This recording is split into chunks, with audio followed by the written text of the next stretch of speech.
saksi yang dihadirkan dalam perkara penganiayaan Prada Lucky Namo, di mana yang Anda saksikan saat ini merupakan sidang kasus kematian Prada Lucky Namo yang dianiaya oleh seniornya. Kita masih mencari tahu begitu, ada berapa saksi yang akan dihadirkan pada hari ini untuk terdakwa siapa, karena memang ada 22 terdakwa yang menjalani persidangan secara maraton. Ini merupakan hari ke-6 sidang kasus kematian Prada Lucky yang dianiaya oleh seniornya dengan menghadirkan sejumlah saksi. Sidang merupakan pembukaan dan memang kondisi pasien yang mengalami gagal ginjal tersebut memang bisa menyebabkan kondisi pembengkakan tubuh. Di samping itu juga pasti juga mengalami kondisi yang dinamakan hipoalbuminemia, kadar albumin dalam darah pasien yang menurun. Nah itu juga bisa menyebabkan kondisi pembengkakan di dalam tubuh. Demikian yang saya sampaikan. Selanjutnya saksi 8 dari rangkaian keadaan almarhum yang infeksi, yang ada gumpalan darah di limpa, menurut keahlian, menurut keilmuan saksi, apa yang penyebab yang paling mendekati penyebab meninggalnya almarhum ini? Kalau untuk yang paling mendekati mungkin saya tidak bisa sampaikan secara pasti. Kembali lagi bahwa penyebab pastinya harus melalui otopsi, namun dalam kondisi almarhum tersebut bisa saya sampaikan bahwa trauma berat yang dialami pasien yang dialami almarhum sampai menyebabkan kematian. Trauma berat itu adalah trauma yang di daerah dada dan juga trauma yang di perut sisi kiri, yaitu di daerah tempat sebetulnya dalam secara keilmuan kami secara medis itu bisa dikategorikan sebagai suatu trauma yang berat. Namun dalam hal ini juga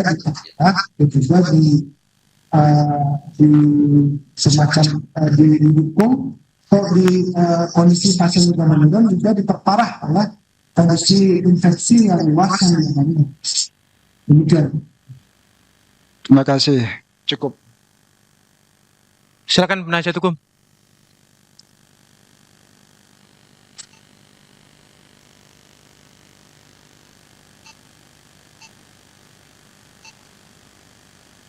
Baik, saksi berapa nih? Saksi 8 ya Pak Dokter Gede ya.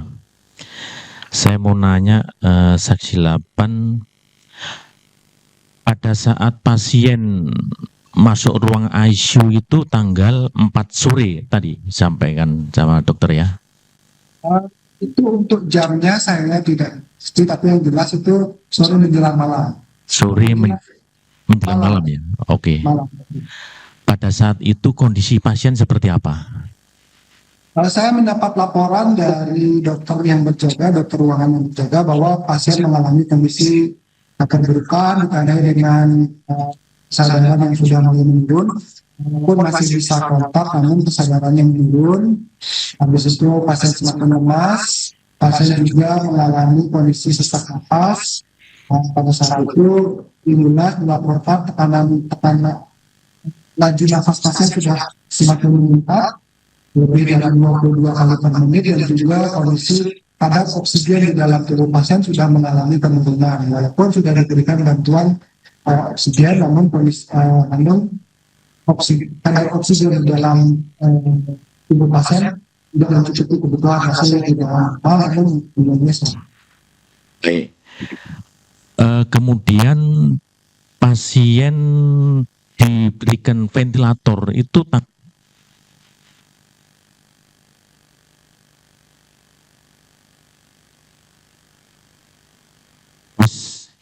mohon maaf.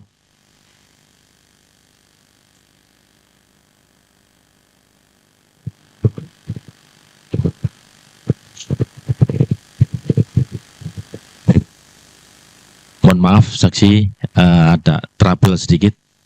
Saya ulangi lagi pertanyaannya. Pada saat pemasangan ventilator itu pada saat langsung di ruang ICU apa setelah besoknya tanggal 5? Untuk pemasangan ventilator itu dilakukan di tanggal 5, namun subuh, jamnya saya lupa, 1 atau jam 2 subuh, ini hari ini di tanggal 5, sudah masuk tanggal 5. Pasien kan masuk ke ICU 4 malam, sambil diperiksa, diberikan obat-obatan, dievaluasi, hingga di tanggal 5 diputuskan 5 dini hari, diputuskan untuk dilakukan pemasangan. Oke. Jadi pemasangan ventilator itu atas tanggap darurat dan inisiatif dari dokter waktu itu ya? Untuk pemasangan ventilator itu ada dokter penanggung jawab anestesi, dokter spesialis anestesi. Memang atas pengetahuan saya sudah dilakukan pemasangan tersebut, dan memang sebagai suatu respon kondisi pasien yang sudah dalam kondisi emergensi. Dimana kalau tidak dilakukan, maka pasien akan berarti kondisi yang lebih berat. Demikian. Baik, kemarin disampaikan saksi bahwa pemasangan ventilator itu idealnya harus persetujuan dari pihak keluarga. Apakah pada saat itu pasien ada yang jaga dari keluarga? Mohon izin untuk hal tersebut saya tidak mengetahui pasti, karena saya kan tidak berbeda sedikit. Saya hanya mendapatkan laporan kondisi pasien dan juga rencana tindakan untuk pemasangan ventilator tersebut. Ini videonya memang apapun yang kita lakukan apapun yang kita mau lakukan, tindakan medis apapun yang kita lakukan untuk pasien, memang seharusnya harus ada izin from consent. Namun dalam suatu kondisi yang kita nilai sebagai kondisi yang cepat, kita sadar tanpa mengambil informasi. Oke, berarti untuk penunggunya saya tidak tahu karena saya tidak ada di rumah sakit terus. Oke, untuk pendukung seandainya itu ketentuan sesuai dengan SOP ya, apakah ada administrasi pertanggungjawaban bahwa itu ada berita acaranya bahwa ini secara medis dan harus ambil tindakan cepat seperti itu, apakah dituangkan dalam administrasi tertentu? Seharusnya ada SOP-nya. Harus ada itu ya. Pada waktu itu dokter jaganya siapa, saksi? Yang ambil tindakan bahwa untuk menyelamatkan nyawa seseorang itu harus diambil secara cepat sehingga nyawa. Saudara, sidang kasus kematian Prada Luki yang dianiaya senior akan kembali sesaat lagi. Tetaplah bersama kami di Breaking News Kompas TV.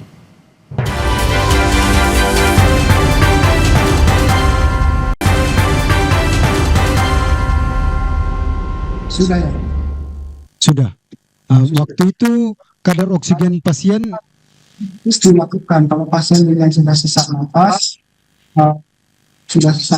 sudah mengalami kekurangan oksigen di dalam tubuh, hasil otomatis membutuhkan oksigen.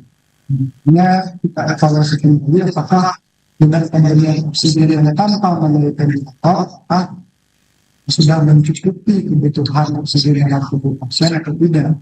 Makanya selama observasi tidak mencukupi, maka diputuskan untuk dilakukan pemenuhan pasien ke ruangan ICU dan pada akhirnya dilakukan pemasangan ventilator untuk memenuhi pasien agar oksigennya lebih cukup. Demikian.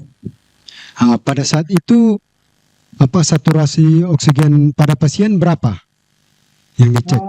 Tidak ingat pasti, yang jelas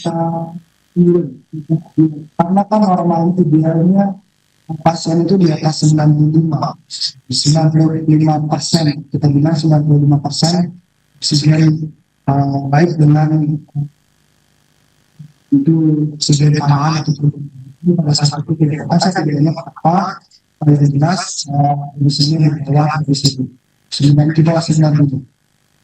Ya, baik. Pada saat kondisi saturasi oksigen pasien menurun dengan dilakukan pemasangan oksigen biasa selain ventilator, apakah dengan pemasangan oksigen tersebut tidak ada perubahan terhadap saturasi oksigen? Ada peningkatan, namun tetap tidak mencukupi kebutuhan kebutuhan almarhum untuk mencukupi kebutuhan oksigen di dalam tubuhnya. Jadi tanpa oksigen belum kita berikan oksigen, yang tanpa dari ventilator memang ada peningkatan. Namun kadar oksigen yang sudah diberikan dengan bantuan oksigen tersebut yang tanpa ventilator tersebut, kadarnya masih belum cukup untuk pemenuhan kebutuhan oksigen tersebut. Apakah ada standar dari kadar saturasi oksigen pada pasien sehingga dapat diambil langkah untuk memasang ventilator tersebut? Standarnya bukan hanya dari kadar oksigen hanyalah salah satunya. Yang kedua adalah standarnya adalah juga pola nafas. Kalau pola nafasnya sudah meningkat, kadar saturasi menurun, habis itu kesadaran pasien juga menurun, habis itu kita ditinggal juga dalam kondisi pasien yang mengalami cedera di bagian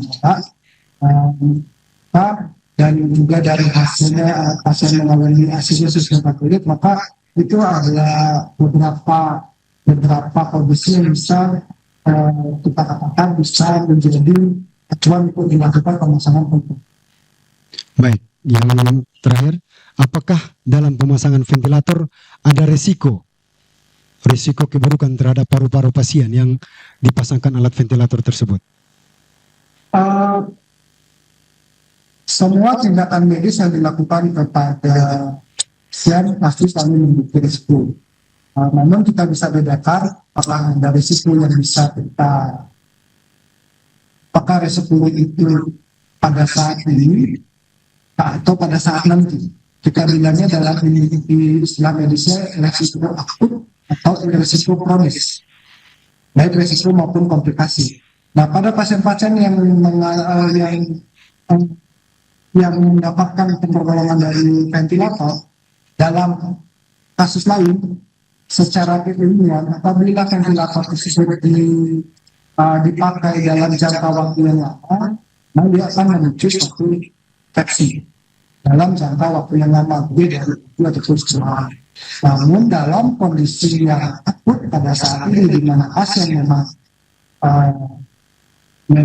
memerlukan bantuan ventilator, justru bila tidak diberikan, justru akan membuat pasien. Jadi pada saat dilakukan tersebut, komplikasi minimal komplikasinya adalah komplikasi yang bisa terjadi di beberapa hari ke depan apabila pasien masih tetap memakai demikian. Baik, terima kasih saksi. Terima kasih, cukup yang mulia. Lagi Bapak Auditor? Cukup ya? Ada lagi? Ada lagi? Pak Penasihat Hukum, ada lagi? Baik saudara, Para terdakwa. itu adalah kita baru saja menyaksikan persidangan dari kasus kematian Prada Luki yang diduga dianiaya seniornya di Pengadilan Militer Kupang. Dan tadi baru saja dijelaskan mengenai bagaimana kondisi Prada Luki sebelum kematiannya.